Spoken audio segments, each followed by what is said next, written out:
दोस्तों, आज की कहानी एक ऐसी लड़की की है जो देखने में जितनी खूबसूरत है, पढ़ने में भी उतनी ही तेज है। दरअसल ये लड़की जो बचपन में ही विदेश में नौकरी करने का फैसला कर लेती है, जब जवानी के दहलीज पे कदम रखती है और जब इसकी पढ़ाई कंप्लीट हो जाती है, आखिरकार एक दिन विदेश में नौकरी करने के लिए भी चली जाती है। लेकिन विदेश गए हुए अभी 2 महीना भी नहीं गुजरा था कि उसके माता पिता से संपर्क टूट जाता है। लड़की के माता पिता जब अपनी तमाम कोशिश कर लेते हैं और जब उनकी अपनी बेटी से कांटेक्ट नहीं हो पाती है, आखिरकार पुलिस से जाकर के मदद मांगते हैं। और पुलिस जब इस केस की जांच पड़ताल करती है तो एक ऐसी सच्चाई सामने निकल कर आती है जिसे सुनने के बाद हर कोई हैरान रह जाता है। नमस्कार, आदाब, मैं हसमुद्दीन और आप देख रहे हैं सफ़र क्राइम तक। दोस्तों, आज की जो सच्ची घटना मैं आपको सुनाने वाला हूँ, दरअसल ये घटना है पश्चिम बंगाल की। पश्चिम बंगाल का एक ज़िला पड़ता है बांकुरा, और इसी बांकुरा ज़िला का रहने वाला है पंकज शर्मा, जो एक बैंक कर्मचारी है। दरअसल पंकज के परिवार में उसकी पत्नी सरिता के अलावा एक बेटी है जिसका नाम है आकांक्षा। आकांक्षा जिसकी उम्र है लगभग 26 साल के आसपास, जो ग्रेजुएशन तक की पढ़ाई कर चुकी है। दरअसल आकांक्षा जो बचपन में ही विदेश में नौकरी करने का फैसला कर लेती है, इसीलिए आकांक्षा कई सारे वेबसाइट पर जाती है और अपनी नौकरी के लिए अप्लाई भी करती है। लेकिन इसी बीच एक दिन आकांक्षा की फेसबुक के जरिए एक व्यक्ति से दोस्ती हो जाती है जिसका नाम है उदय दास। उदय जिसकी उम्र है लगभग 32 साल, जो मध्य प्रदेश के भोपाल के अंतर्गत पिपलानी का रहने वाला है। दरअसल उदय जो एक बहुत बड़ा बिजनेसमैन है और अच्छा खासा पैसा भी कमाता है। आकांक्षा और उदय के बीच में इतनी काफ़ी गहरी दोस्ती हो जाती है कि उसके बाद से दोनों फ़ोन पे एक दूसरे से बातचीत ही नहीं करते हैं, बल्कि आकांक्षा कई बार भोपाल में जाकर के उदय से मुलाकात भी करती है। दरअसल आकांक्षा की जब उदय से दोस्ती हो जाती है, इस बात की जानकारी आकांक्षा के माता पिता को भी मालूम चल जाता है और ख़ुद आकांक्षा के माता पिता भी उदय से भी फ़ोन पर कई बार बातचीत करते हैं। लेकिन तभी इसी बीच अप्रैल महीने में आकांक्षा के लिए अमेरिका से एक वीज़ा आ जाता है, जिसकी वजह से अप्रैल के लास्ट महीने में आकांक्षा नौकरी करने के लिए अमेरिका चली जाती है। जब अमेरिका में चली जाती है, उसके बाद से फ़ोन के जरिए अक्सर अपने माता पिता से बातचीत भी करती है। लगभग 2 महीने का समय गुजरता है, लेकिन 2 महीनों के बाद आकांक्षा अपने घर वालों को फ़ोन नहीं करती है, बल्कि मैसेज के थ्रू बातचीत करने लगती है। और ये मैसेज का भी सिलसिला लगभग 10 दिनों तक ही चलता है और आखिरकार 10 दिनों के बाद आकांक्षा मैसेज करना भी बंद कर देती है। उसके बाद से आकांक्षा के माता पिता अपनी तमाम कोशिश करते हैं। जब आकांक्षा से कोई कांटेक्ट नहीं हो पाती है, आखिरकार पुलिस के पास जाते हैं और पुलिस से मदद मांगते हैं। पुलिस रिपोर्ट तो दर्ज कर लेती है, अपनी तरीके से वो भी कोशिश करती है, लेकिन पुलिस आकांक्षा के बारे में कुछ भी पता नहीं कर पाती है और ऐसे ही समय गुजरने लगता है। जब 2 सप्ताह का समय गुजर जाता है और पुलिस भी आकांक्षा के बारे में कुछ भी पता नहीं लगा पाती है, तभी आकांक्षा के पिता पंकज को उसका दोस्त उदय याद आता है। इसीलिए पंकज उदय के नंबर पर फ़ोन करता है और उदय से भी सवाल करता है कि क्या तुम्हारे पास आकांक्षा कभी फ़ोन की है। इस पे उदय भी पंकज को जवाब देते हुए कहता है कि पिछले कुछ दिनों से वो मुझसे मैसेज के थ्रू बातचीत कर रही थी, लेकिन अब वो मुझे मैसेज भी नहीं करती है।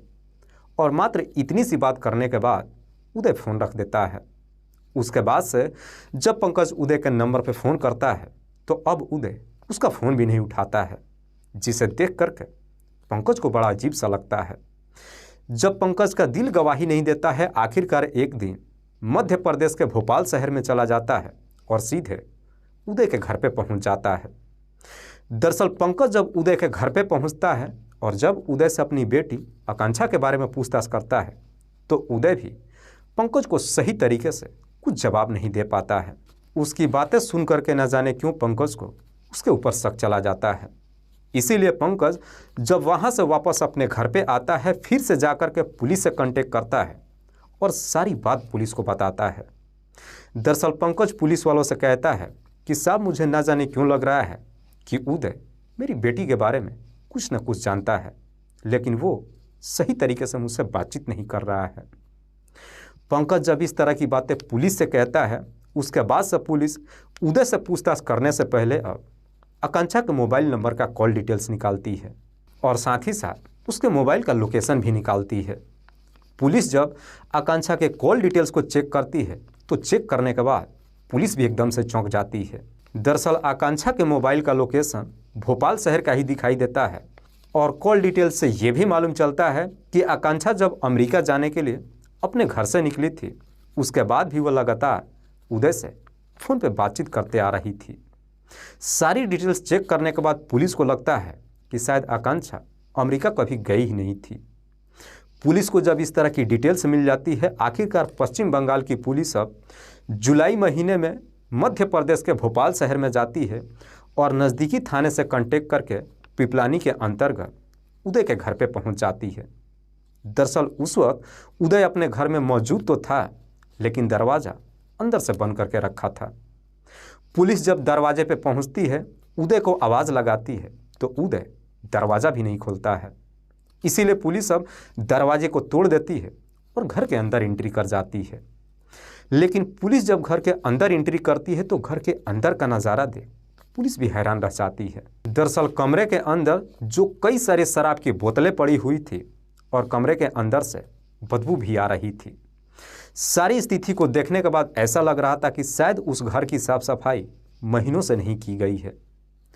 पुलिस जब उदय से आकांक्षा के बारे में पूछताछ करती है तो उदय भी पुलिस को सही तरीके से जवाब नहीं देता है, जिसकी वजह से पुलिस उदय को गिरफ्तार करके थाने में लेकर पहुंच जाती है और फिर आकांक्षा की सारी डिटेल्स उदय के सामने रख करके जब उससे सख्ती से पूछताछ करना शुरू करती है तो आखिरकार उदय मजबूर होकर के अपनी सच्चाई कबूल कर लेता है और पुलिस वालों को जवाब देता है कि साहब आकांक्षा अब इस दुनिया में ही नहीं है।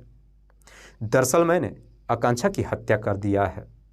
उदय जब आकांक्षा की हत्या करने की बात कहता है और इस बात की जानकारी जब आकांक्षा के माता पिता को मालूम चलता है तो सुनने के बाद चीख चीख करके रोने लगते हैं। लेकिन पुलिस जब उदय से इस हत्या की वजह पूछताछ करती है और उदय जब इस हत्या की पूरी कहानी बताता है तो वाकई में इसे सुनने के बाद हर कोई हैरान रह जाता है। दरअसल उदय के पिता का नाम है बीके दास और माँ का नाम है इंद्रानी दास, जो मूल रूप से रायपुर शहर के रहने वाले हैं। दरअसल उदय जो अपने माता पिता का इकलौता संतान है, ज़्यादा लाड प्यार मिलता है। इसी लाड प्यार की वजह से उदय इस प्रकार से बिगड़ जाता है कि वो सही तरीके से पढ़ाई नहीं करता है। हालांकि उदय के माता पिता जब उसके ऊपर दबाव डालते हैं, उदय कैसे भी करके ग्रेजुएशन तक की पढ़ाई तो कर लेता है। लेकिन जब उदय के माता पिता उसे नौकरी करने के लिए कहते हैं तो उदय अपने माता पिता को जवाब देते हुए कहता है कि मुझे नौकरी करने की क्या ज़रूरत है।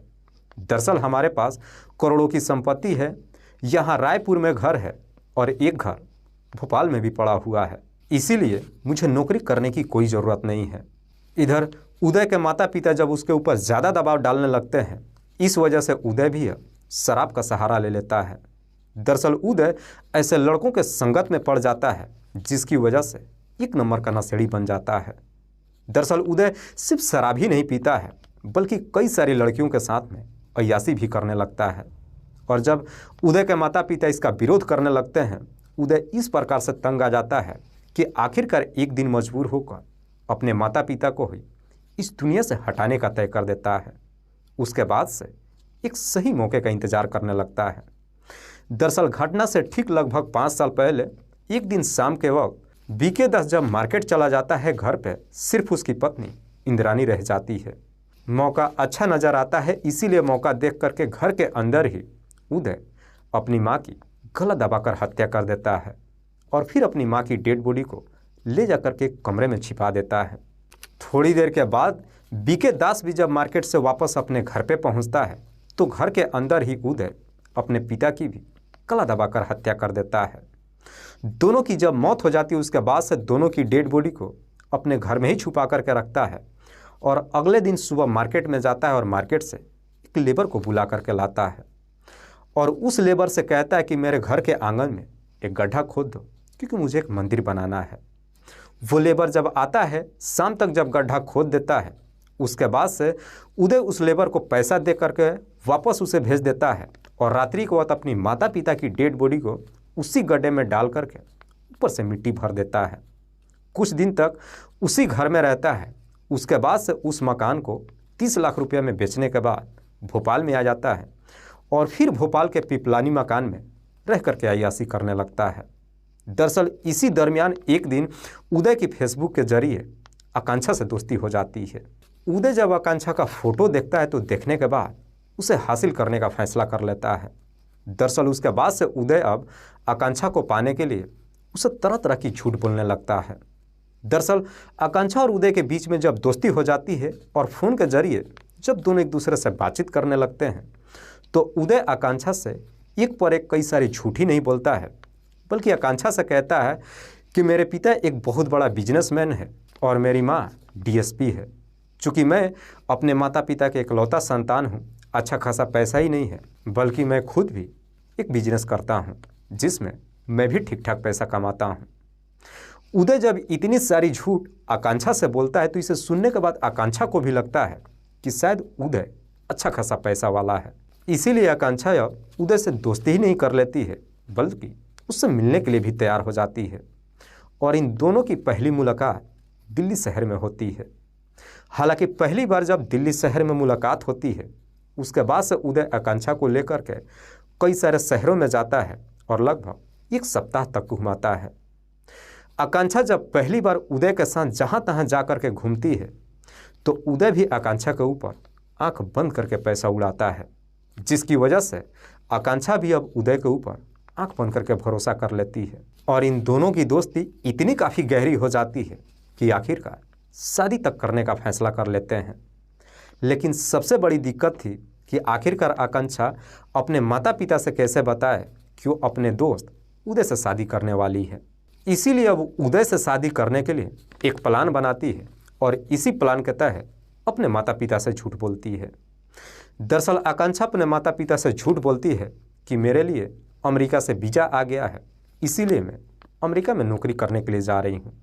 और आखिरकार अप्रैल महीने में जब अपने घर से निकलती है तो अमेरिका जाने के बजाय उदय के पास भोपाल में चली जाती है और जब भोपाल में पहुँचती है उसके बाद से उदय और आकांक्षा दोनों शादी कर लेते हैं और फिर उदय के ही घर में रहने लगते हैं। दरअसल आकांक्षा जब उदय के साथ रहती है तो अक्सर फ़ोन के जरिए अपने माता पिता से बातचीत भी करती है, लेकिन काफ़ी सावधानी से करती है। दरअसल आकांक्षा अपने माता पिता को ये जाहिर ही नहीं होने देती है कि वो इंडिया में ही है। जब 2 महीनों का समय गुजरता है तब जाकर के धीरे धीरे अब आकांक्षा को भी सच्चाई पता चलने लगता है कि दरअसल उदय ने उससे कई सारे झूठ बोला है। दरअसल साथ रहने के बाद आकांक्षा को मालूम चलता है कि उदय का कई सारे लड़कियों के साथ में अफेयर भी चल रहा है। साथ ही साथ उदय जो 1 नंबर का नशेड़ी भी है। हालांकि आकांक्षा कई बार उदय से उसके माता पिता से मिलने के लिए भी कहती है, लेकिन उदय ना तो आकांक्षा को लेकर के अपने माता पिता के पास मिलवाने के लिए ही जाता है और ना ही फ़ोन पे बातचीत कराता है।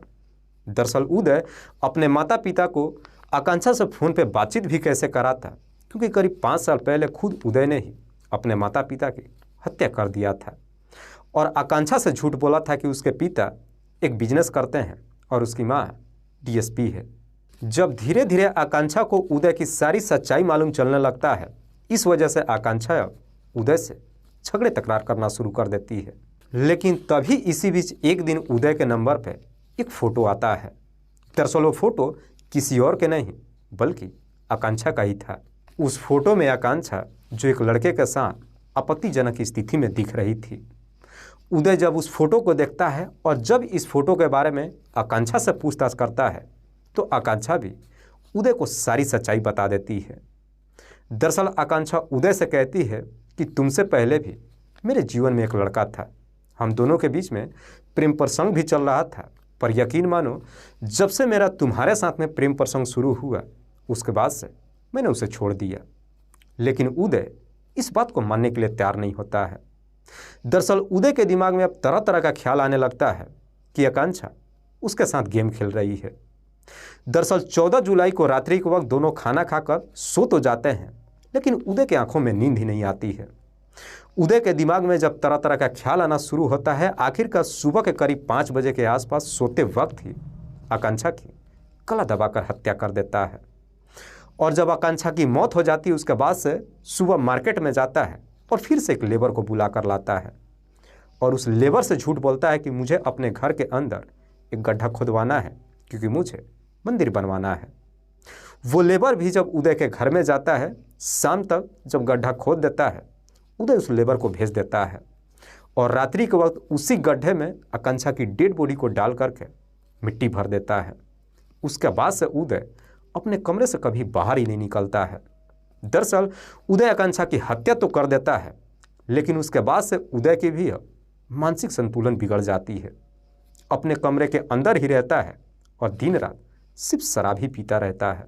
इस बीच लगभग 10 दिनों तक आकांक्षा के ही मोबाइल से उदय उसके माता पिता से मैसेज के जरिए बातचीत भी करता है, लेकिन जब 10 दिनों का समय गुजरता है उसके बाद से उदय आकांक्षा का मोबाइल स्विच ऑफ कर देता है। वाकई में उदय जब ये पूरी कहानी पुलिस को बताता है, उसके बाद से पुलिस फिर से उदय को लेकर उसके घर पे जाती है और जब उसके बताए हुए जगह पे गड्ढा खोदती है तो आखिरकार उस गड्ढे के अंदर से आकांक्षा की डेड बॉडी पुलिस को बरामद हो जाती है। पुलिस को जब आकांक्षा की डेड बॉडी बरामद हो जाती है उसके बाद से पुलिस अब उदय को लेकर के रायपुर उसके घर पे जाती है और फिर उस जगह को भी खुदवाती है जिस जगह पे उदय ने अपने माता पिता की डेड बॉडी को दफनाया था। दरअसल पुलिस जब वहाँ के गड्ढा खोदती है तो आखिरकार उस गड्ढे के अंदर से मानव शरीर के कुछ कंकाल भी बरामद होता है। पुलिस जब ये सारे सबूत इकट्ठा कर लेती है उसके बाद से उदय को जिला अदालत में पेश करती है, जहाँ से उसे जेल भेज दिया जाता है। दोस्तों, इस पूरी घटना के बारे में आप क्या सोचते हैं? आप अपनी राय हमें कमेंट बॉक्स में ज़रूर दीजिएगा। जाते जाते मैं आपको बता दूं कि कुछ मेरे व्यूअर्स हैं जो रोज़ाना मेरे इस वीडियो को देखते ही नहीं हैं, बल्कि अपना कीमती समय निकाल कर मुझे अपना प्यार भी देते हैं, जिनमें से एक का नाम है तुल सिंह। तुल सिंह जो छत्तीसगढ़ कोरबा के रहने वाले हैं। दूसरे मेरे व्यूअर हैं रामविलास गुप्ता। रामविलास गुप्ता जो शिलोंग के रहने वाले हैं। तीसरे मेरे व्यूअर हैं सत्तू कुमार। सत्तू कुमार जो सीतापुर उत्तर प्रदेश के रहने वाले हैं। चौथे मेरे व्यूअर हैं मस्तानी। मस्तानी जो कश्मीर के रहने वाले हैं। लास्ट मेरे व्यूअर हैं राधे श्याम शर्मा। राधे श्याम शर्मा जो सिरसी जयपुर राजस्थान प्रदेश के रहने वाले हैं। मैं आप तमाम व्यूअर्स को तहे दिल से शुक्रिया अदा करता हूं। कल फिर मिलते एक और नई सच्ची घटना के साथ। तब तक के लिए जय हिंद, जय भारत।